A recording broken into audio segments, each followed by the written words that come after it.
स्वागत है आप सभी का अपने YouTube चैनल क्रैश क्लासेस में। आज हम लोग देखने वाले हैं क्लास 10th का, ठीक है, जो एनुअल सेकेंडरी एग्जामिनेशन 2018 में जो हिंदी का हुआ था एग्जाम, यानी कि 2018 में जो एग्जाम हुआ था उसका आज हम लोग PYQ ओरिजिनल पेपर देखने वाले, ठीक है, जिसमें से कौन कौन से प्रश्न आए थे और कैसा कैसा प्रश्न पूछा जाता है, उससे आप लोगों को अनुभव हो जाएगा, ठीक है। यदि आप लोग 2026 में एग्जाम लिखने वाले हैं तो आप लोग जरूर PYQ को हल करके जाए, ठीक है। आगे देखते हैं प्रश्न पे क्या बोल रखा है कि पहला दिया गद्यांश दिया हुआ, उसी गद्यांश को हम नीचे लिखे हैं। क्या बोल रहा है गद्यांश में, ठीक है, चलिए पढ़ते हैं हम लोग गद्यांश को। क्या बोल रहा है, और यह कंधे की आंगी में कोई चीज बुन रहा है। सामने 3 वृक्ष खड़े हैं, जिनमें से एक के मोटे तने से एक फटे नाटक रही। पीछे दूर पर एक गाय चर रही है और एक बच्चा गर्दन को पेड़ में घुसेड़ सो रहा है। दाहिनी ओर एक बुढ़िया घास छील रही है। वह कंधे की आंगी में कोई चीज बुन रहा है। पुराव हवा आग की धमक को हर रह कर बढ़ा देती है। वह लकड़ी के कंधे पर रखी चीज को उलट पुलट देता है। आग की दहक से चेहरा झुलस रहा है, लेकिन उस पर उल्लास का उन्माद नाच उठता है।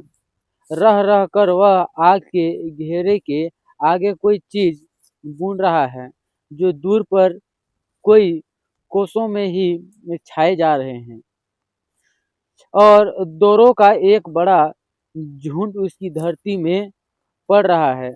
नदी कछार के झीने के वन में हिलोरे, हाँ, हठात अभी एक चोर पर से उड़ गई है।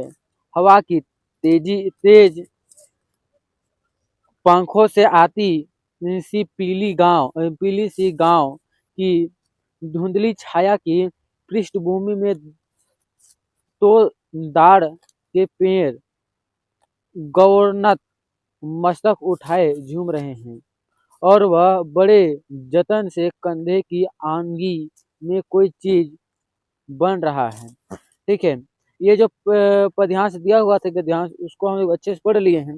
अब इसे प्रश्न क्या पूछा है, उपयुक्त गद्यांश का उपयुक्त शीर्ष दीजिए। मतलब कि इस गद्यांश का शीर्ष क्या हो जाएगा, ठीक है, देखते हैं हम लोग। चलिए इसका उत्तर क्या हो जाएगा, प्रकृति की गोद में ग्रामीण जीवन या समय का बुनकर, ठीक है। आगे देखेंगे ख नंबर प्रश्न क्या बोल रखा है कि आपकी दृष्टि में कौन कंधे की आंगी में कोई चीज बुन रहा है। तो इसका मतलब क्या हो जाएगा उत्तर में, यहाँ समय या एक वृद्ध ग्रामीण व्यक्ति को कंधे की आंगी में बुनते हुए दिखाया गया है, ठीक है। आगे देखेंगे क्या है कि बुढ़िया क्या कर रही है। आप लोग गद्यांश अच्छे से पढ़े होंगे तो पता चल जाएगा कि बुढ़िया क्या कर रही है। जो बुढ़िया है आप लोगों की, वो होगा दाहिनी ओर बैठी बुढ़िया घास छील रही है, ठीक है। वही जो गद्यांश में लिखा हुआ था आप लोग ने पढ़े थे, ठीक है। आगे देखेंगे क्या है कि आग की दहक से बचने का चेहरा कैसा लग रहा है। तो इसका क्या हो जाएगा आप लोगों का कि उत्तर में, चेहरा आग की गर्मी से झुलस रहा है, परंतु उस पर उल्लास और खुशी का उन्माद दिखाई दे रहा है, ठीक है। आगे देखेंगे क्या है अंगा, ठीक है, यानी 5वां नंबर प्रश्न क्या पूछा है कि गांव की पृष्ठभूमि में कौन कैसा मस्तक उठाए झूम रहे हैं। तो इसका आंसर क्या हो जाएगा कि उत्तर, गांव की जो धुंधली छाया की पृष्ठभूमि में ताड़ के पेड़ गर्व से मस्तक उठाए झूम रहे हैं, ठीक है। आगे देखेंगे इसका प्रश्न क्या बोल रहा है। अच्छा, द्वितीय अपठित गद्यांश दिया हुआ है, ठीक है, यानी कि बिना पाठ से क्या बोल रहा है कि आजकल श्रमिक ही नहीं, अनवरतन बौद्धिक श्रम करने वाले विद्वान सभी बेरोजगार के शिकार बने हैं। निस्संदेह यह समस्या देश के लिए अत्यंत चिंताजनक है। बढ़ती हुई जनसंख्या ने इस समस्या को और भी बढ़ा दिया है। समाधान, सुविधा और उत्पादन तो वही रहा है, ठीक है। समाधान, सुविधा और उत्पादन तो वही रहा है, ठीक है, परंतु उपभोक्ता अधिक हो गए हैं। उदाहरण के लिए यदि घर में कमाने वाले एक हो, ठीक है, कमाने वाले कितने हो, एक हो, और खाने वाले 10 हो, तो दरिद्रता तो अवश्य आएगी, ठीक है। ठीक है, दरिद्रा मतलब दरिद्रा, इसका मतलब क्या हो जाता है, इसका हो जाता है भूखमरी, ठीक है। बस यही दशा भारत की हो रही है। यहाँ की सामाजिक व्यवस्था भी इसका मुख्य कारण है। बहुत से समुदाय में नौकरी मिलना ही नहीं भाग्य माना जाता है, जबकि कृषि संबंधियों को हीन दृष्टि से देखा जाता है। इसके अतिरिक्त भूमिगत जल की भारी कमी हो रही है और कहीं इसका रासायनिक संगठन स्वास्थ्य के लिए हानिकारक होता है। इसी पानी को स्वच्छ करके मानवीय उपयोग में लायक बनाने को कोई व्यवस्था नहीं होता है, ठीक है। इस प्रकार था यह पद्यांश, ठीक है। इसका हम लोग प्रश्न क्या पूछा है इससे कि कहना हुआ, ठीक है, प्रस्तुत गद्यांश का एक उपयुक्त शीर्ष दीजिए, ठीक है। यानी कि ये जो गद्यांश दिया हुआ था उसका शीर्ष क्या हो जाएगा, इसका हो जाएगा आपका बेरोजगारी, ठीक है, भारत में बेरोजगारी और जल संकट।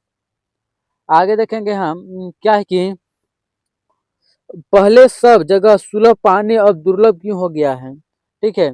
इसका कारण, मुख्य कारण एक ही है कि उत्तर जनसंख्या की तीव्र वृद्धि, यानी कि बहुत ही तेजी से जनसंख्या बढ़ रही है, ठीक है। जल स्रोत के अंधाधुंध दोहन के कारण पानी अब दुर्लभ हो गया है, ठीक है। यानी कि अंदाजी पानी का उपयोग हो रहा है, जिससे आपका जो इसका पानी का जो दुर्लभ था, सुलभ था, वो दुर्लभ हो गया, ठीक है।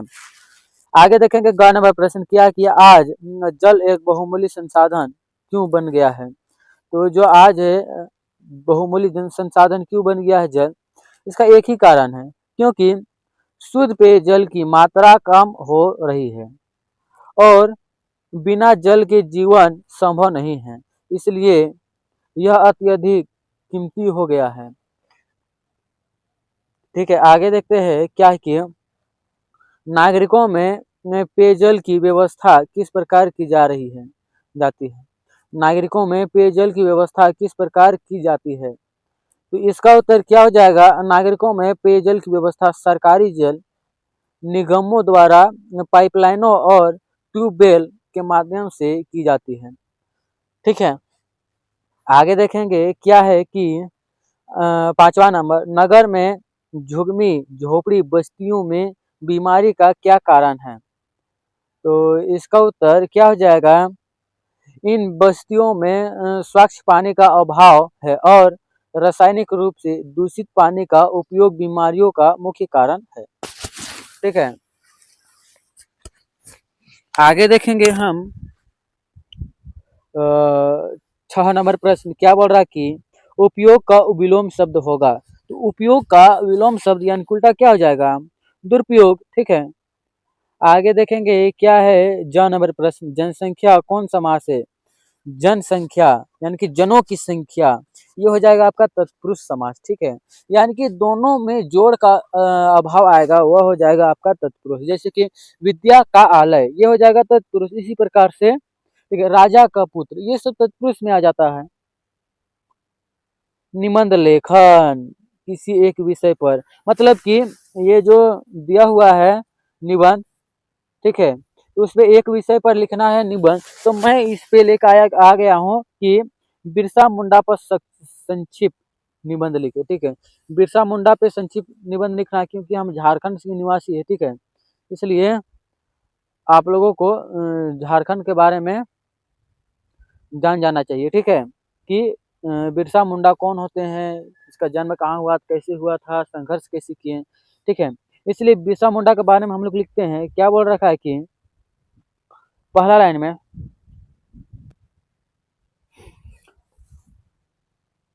क्या बोल रहा है, बिरसा मुंडा धरती आबा।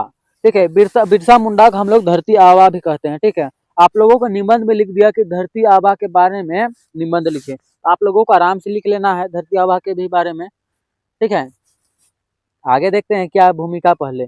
बिरसा मुंडा भारतीय स्वतंत्रता संग्राम के एक महान जननायक और आदिवासी नेता थे।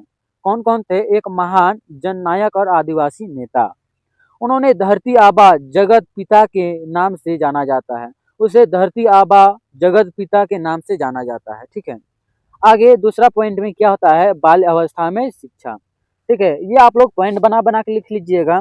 क्या है, उसका जन्म 15 नवंबर 1875 को झारखंड के उलिहातू गांव में हुआ था। ठीक है, उसका शुरुआती शिक्षा चाईबासा के मिशनरी स्कूल में हुआ था। ठीक है, प्राथमिक विद्यालय में हुआ था। आप इस प्रकार से भी लिख सकते हैं। आगे क्या है, कार्य क्षेत्र। कार्य क्षेत्र में क्या क्या आ जाएंगे, उन्होंने आदिवासियों को अंधविश्वास से दूर रहने और शराब छोड़ने के लिए प्रेरित किया। उन्होंने बिरसा धर्म की शुरुआत की। ठीक है, उन्होंने क्या क्या बोला, यानी कि अंधविश्वास, आदिवासियों का जो अंधविश्वास था उसे दूर कराया। प्लस में एक बात और कराया था कि शराब छोड़ने, ठीक है, यानी कि शराब छोड़ने को बोल रहे थे। एक और था क्या कि उन्होंने बिरसा धर्म की शुरुआत भी की। ठीक है, आगे देखेंगे हम।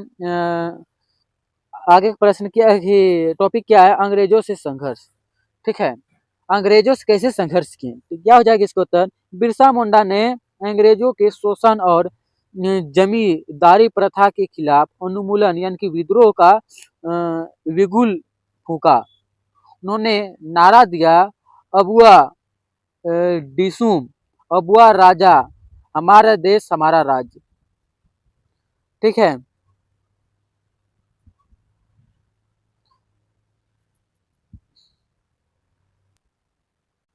आगे क्या बोल रखा है कि उपसंहार, यानी कि जून 1900 में रांची जेल में उनकी सहसमय मृत्यु हो गई। ठीक है, लेकिन उनके विचार आज भी हमें प्रेरित करते हैं। चौथा में क्या बोल रखा है कि अपने वार्षिक परीक्षा की तैयारी का वर्णन करते हुए पिताजी को पत्र लिखिए। ठीक है, वार्षिक परीक्षा के बारे में पत्र लिखना है पिताजी को, यानी कि अनौपचारिक पत्र। किस प्रकार से लिखेंगे, पहला लिखेंगे परीक्षा भवन, यानी कि सर का नाम मेरा है, मान के चलिए रांची। ठीक है, तो रांची लिखिएगा। उसके आगे जो दिनांक है उसको लगाना है। मान के चलिए आज कितना तारीख है, 4/1/2026। ठीक, यानी कि 4 तारीख 1वां महीना 2026। उसके बाद पूजनीय पिताजी। ठीक है, सादर चरण स्पर्श, यानी कि पैर को छूना, थोड़ा सा आदर करना। उसके बाद क्या कहना है, मैं यहाँ कुशल हूँ और आशा करता हूँ कि घर में आप सभी स्वस्थ होंगे। मेरी वार्षिक परीक्षा अगले माह से शुरू होने वाली है। मैंने अपना पूरा सिलेबस समय पर खत्म कर लिया है। ठीक है, अब मैं कठिन विषयों जैसे कि गणित विज्ञान के बार बार अभ्यास कर रहा हूँ, यानी कि रिवीजन कर रहा हूँ। ठीक है, शिक्षकों के मार्गदर्शन से मेरी तैयारी बहुत अच्छी है और मुझे उम्मीद है कि मैं इस बार कक्षा में प्रथम स्थान प्राप्त करूंगा। माता जी को प्रणाम और छोटे भाई को स्नेह, यानी कि प्यार। ठीक है, आपका आज्ञाकारी पुत्र, मान चलिए आपका नाम सोहन है। ठीक है, सोहन। आगे देखते हैं क्या है, व्याकरण खंड से दिया गया है। व्याकरण में किस प्रकार से प्रश्न पूछते हैं उसे देखेंगे। ठीक है, 5 नंबर। ठीक है, क्या बोल रखा है कि निर्देश उत्तर दे, निर्देशानुसार उत्तर दे। क्या है, अजीत गा रहा है, तो ये कौन सा वाक्य है, तो ये हो जाएगा अच्छा, कौन सा क्रिया, सकर्मक क्रिया। ठीक है, आगे 6 नंबर में क्या है, मैं समाचार पत्र पढ़ता हूँ, यानी कि ये इसमें किस पद का छांट कर लिखिए। ठीक है, यानी कि इसमें जो पढ़ता हूँ ये हो जाएगा आपका क्रियापद। आगे है क्या कि वह प्रतिदिन कई किलोमीटर दौड़ता है, क्रियापद छांट के लिखे तो कार्य कौन हो जाएगा, यानी कि दौड़ना। ठीक है, आगे देखेंगे हम प्रश्न संख्या 6 नंबर। क्या बोल रखा है कि रिक्त स्थानों की पूर्ति अव्यय पदों में कीजिए। ठीक है, रिक्त स्थानों की पूर्ति करना है जिसमें अव्यय पदों में होना चाहिए। क्या है कि आज धन के बिना कोई नहीं पूछता। ठीक है, आज धन के बिना कोई नहीं पूछता। ख, पता नहीं वह कहाँ चला गया। ग नंबर, क्या है कि अरे यहाँ कहाँ से बदबू आ रही है। मतलब कि जो अवयव पद है उसे चुनना है। जो डार्क मार्क दिख रहा है यहाँ पे यहाँ पे यहाँ पे, ये हो जाएगा आपका रिक्त स्थान। ठीक है, उसमें भरा हुआ है। आगे देखेंगे 7 नंबर प्रश्न। क्या है कि निर्देशानुसार उत्तर दीजिए। पहला, संयुक्त वाक्य का एक उदाहरण दीजिए। तो हो जाएगा राम पढ़ रहा है और मोहन सो रहा है। ये संयुक्त, यानी कि बीच में जहां और आया तो ये हो जाएगा आपका संयुक्त वाक्य। ठीक है, दूसरा हो जाएगा आपका यह वही शहर है जहां मेरा भाई रहता है। ये हो जाएगा आपका सरल वाक्य। सरल वाक्य में बदलना है। क्या, जब मेरा भाई इसी शहर में रहता है। ठीक है, बहुत ही सिंपल है। आगे देखेंगे क्या है ग नंबर प्रश्न की। शाम हुई और तारे निकले। ठीक है, शाम हुई और तारे निकले, ये कौन प्रकार का वाक्य है। तो ये हो जाएगा संयुक्त वाक्य है। ठीक है, बीच में जहां और का बोध होता है वो हो जाएगा आपका संयुक्त वाक्य। आगे देखेंगे हम 8 नंबर प्रश्न। क्या बोल रखा है कि निर्देशानुसार उत्तर दीजिए। क नंबर, वाक्य के कितने भेद हैं। तो वाक्य के जो भेद है वह हो जाएगा आपका, वाक्य 3 भेद है। पहला कर्म कर्तरीवाच्य, दूसरा कर्मवाच्य और तीसरा भाववाच्य। ठीक है, दूसरा क्या है, छत पर कैसे सोओगे। तो ये भाववाच्य में बदलने हैं। इसका उत्तर क्या हो जाएगा, छत पर कैसे सोया जाएगा। ठीक है, भाव के रूप में देखना है इसमें। आगे देखेंगे हम क्या है, कछुआ दौड़ नहीं सकता। ये कौन सा वाक्य हो जाएगा, ये हो जाएगा कर्तरी वाच्य। आगे देखेंगे 9 नंबर प्रश्न। क्या बोल रखा है कि देशभक्ति का समास, देशभक्त का समास विग्रह करें। मतलब देशभक्त कौन सा समास के अंडर में आता है। तो इसका आंसर हो जाएगा देश का भक्त। ठीक है, यानी कि विग्रह तोड़ के लिखेंगे तो देश का भक्त, यानी कि आपका हो जाएगा इसका तत्पुरुष। तत्पुरुष। आगे देखेंगे हम क्या कि कमल नयन कौन सा समास है। कमल नयन कौन सा समास है, तो कर्मधारय समूह। ठीक है, यानी कि कर्मधारय समास या बहुब्रीहि। जो कमल नारायण जो है, कमल नयन, ये दो के समास के अंडर में आ जाता है। पहला आ जाता है आपका कर्मधारय, यानी कि कर्म की बात हो रहा है। ठीक है, और हो जाएगा आपका कमल नयन, यानी कि कमल का जैसा जो है नयन, कमल नयन। ठीक है, आगे देखेंगे हम क्या है ग नंबर प्रश्न कि कनक के दो भिन्न अर्थ लिखे। मतलब कनक का दो अर्थ लिखना है। कनक मतलब पहला होता है सोना और दूसरा होता है धतूरा, धतूरा। ठीक है, आगे देखेंगे हम घ नंबर क्या कि काव्यांश छाया मत छूना। ठीक है, इससे प्रश्न लिया गया है। पहला हो जाएगा कवि तथा कविता का नाम लिखिए। तो छाया मत छूना कविता में कवि कौन है, तो कवि हो जाएगा आपका गिरजा कुमार माथुर, यानी कविता है छाया मत छूना। दूसरा प्रश्न पूछ दिया है कि यह यश वैभव और मान को क्यों आविष्कार कर रहा है। तो क्योंकि किस कारण से कर रहा है, तो इसका उत्तर क्या हो जाएगा, क्योंकि ये सब केवल भ्रम यानी कि मृग तृष्णा है।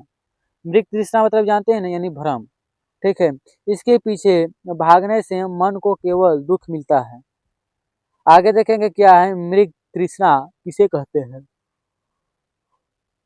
मृग तृष्णा रेगिस्तान में पानी होने का भ्रम मृग तृष्णा कहलाता है।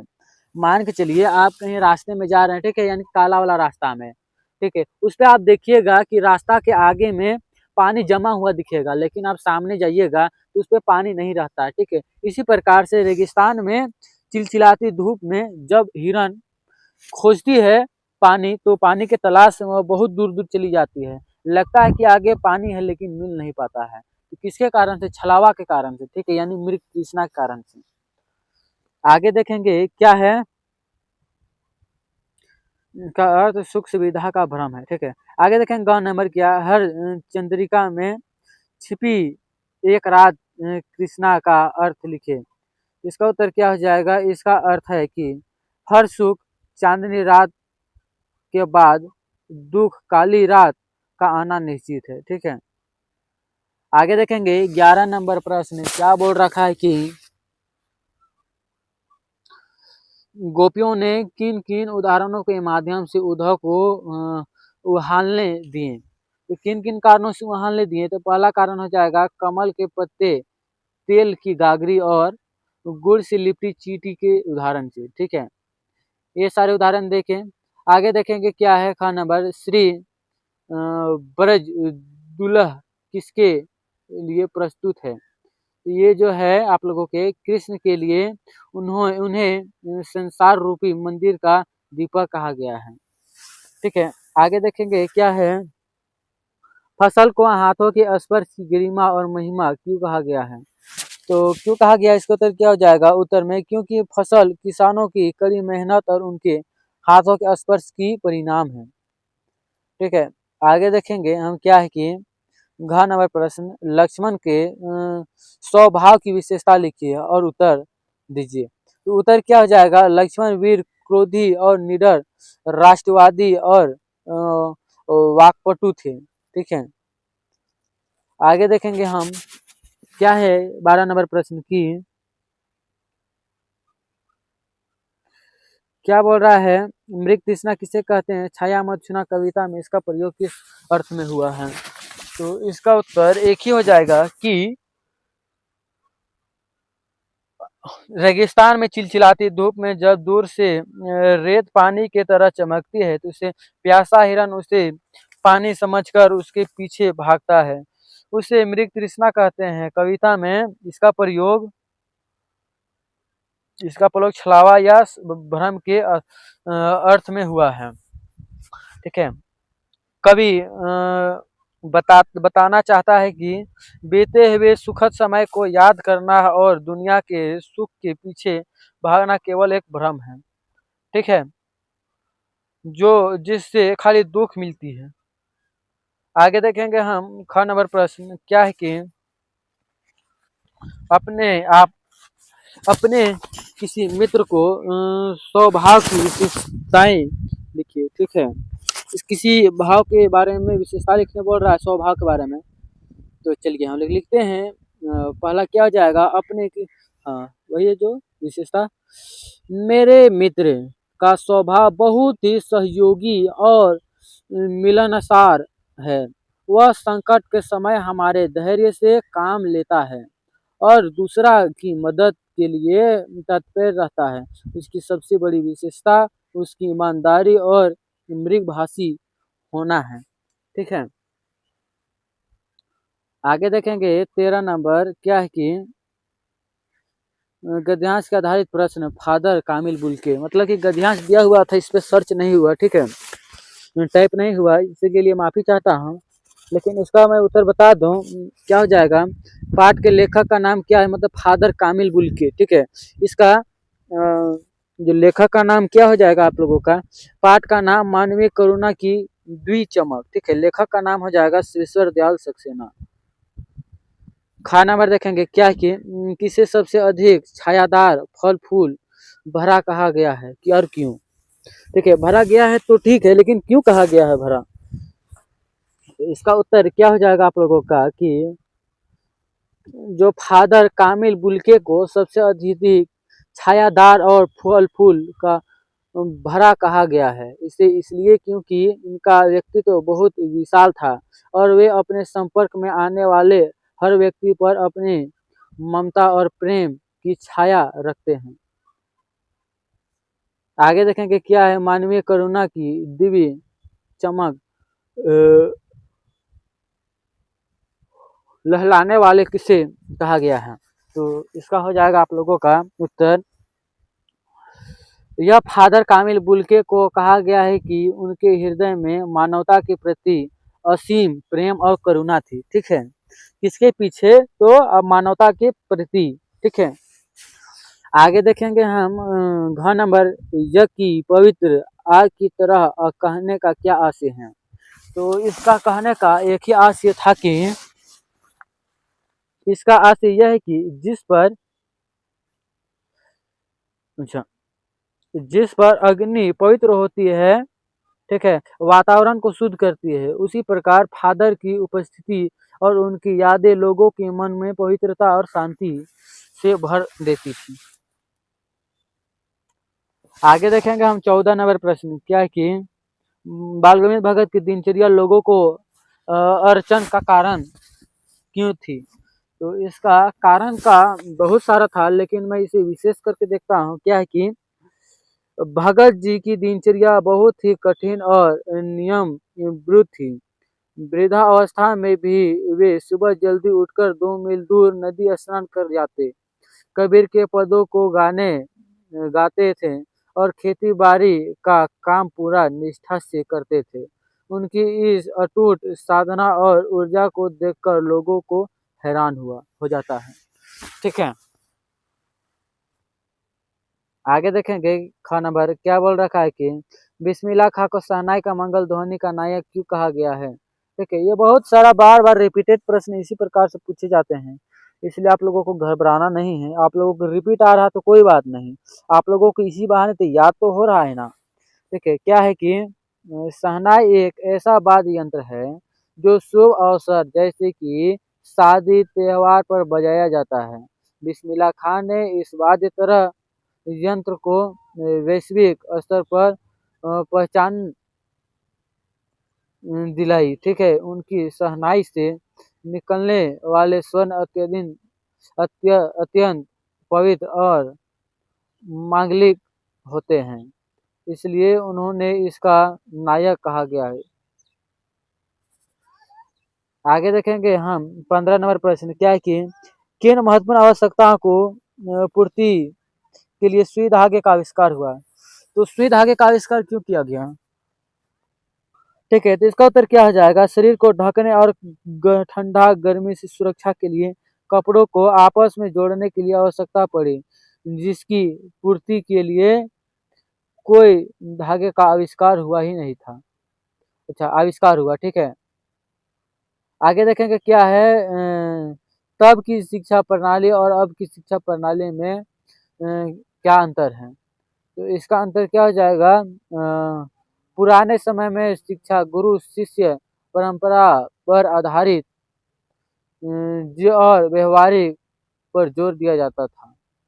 आज की शिक्षा प्रणाली तकनीक बहुत आधारी, जहां प्रतिस्पर्धा और प्रवेश कौशल पर अधिक ध्यान दिया जाता है।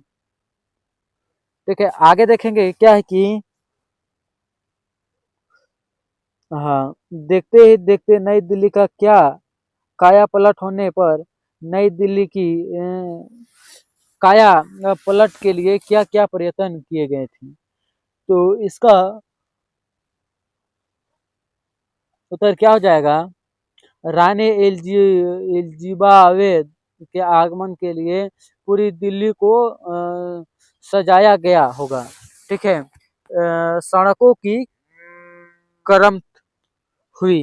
ठीक है, सड़कों की मरम्मत हुई, सरकारी इमारतें पर रोगन की हो गया, पार्कों में सुंदर बनाया गया होगा। यह सुरक्षा के कड़े इंतजार निकले गए। ठीक है, आगे देखेंगे। ये गद्यांश से क्या प्रश्न दिया हुआ था कि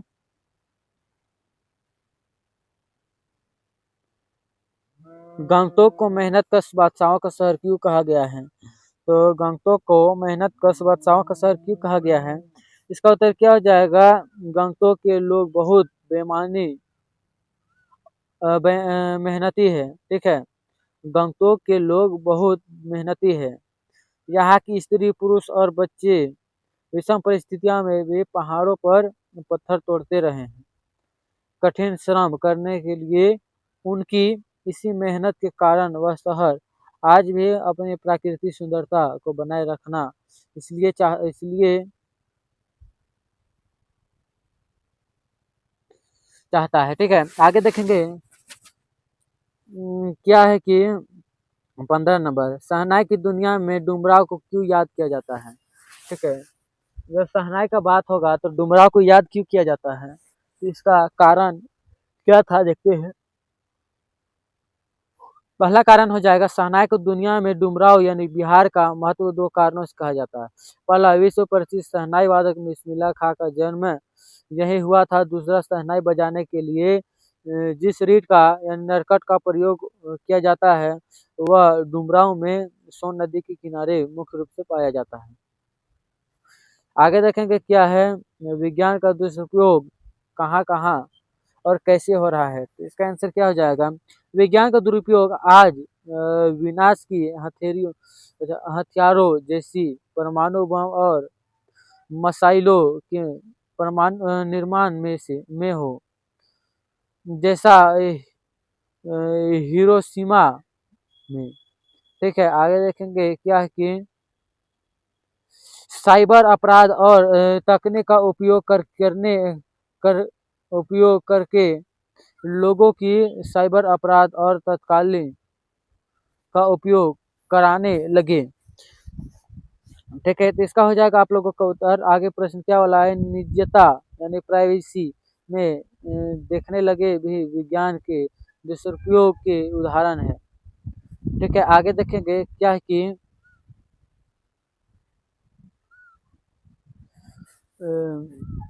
17 नंबर प्रश्न क्या बोल रखा है, सैलानियों के प्रकृति की अलौकिक छठ का अनुभव करवाने में किन किन लोगों का योगदान होता है। किन किन लोगों का योगदान होता है, ये हो जाएगा सबसे पहले सैलानियों को प्रकृति सुंदरता का अनुभव करने में सबसे बड़ा हाथ स्थानीय गाइडों का होता है, जो उन्हें दुर्गम रास्ते की जानकारी देते हैं।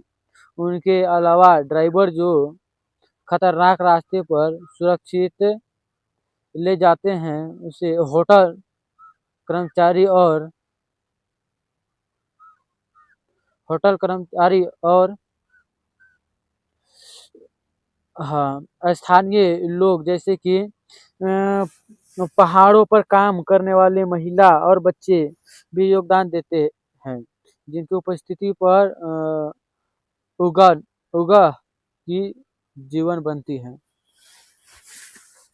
आगे देखेंगे हम क्या बोल रखा है, ख नंबर की प्रकृति ने जल संचय की व्यवस्था किस प्रकार की है, तो प्रकृति जल संचय की व्यवस्था किस प्रकार से किया है, तो इसका आंसर क्या हो जाएगा, इसका हो जाएगा अशुद्ध व्यवस्था। अच्छा, प्रकृति ने जल संचय यानी कि वाटर स्ट्रॉन्ग की बहुत ही अशुद्ध व्यवस्था की है। ठीक है, जैसे कि पर्वतों पर बर्फ के रूप में जल का संग्रह कर लेती है। जब गर्मी में चारों ओर पानी का त्राही त्राही मच जाती है तो वही प्यास लोगों को बेहाल होते तो तब यही हिम शिखर पिघलकर नदी के रूप में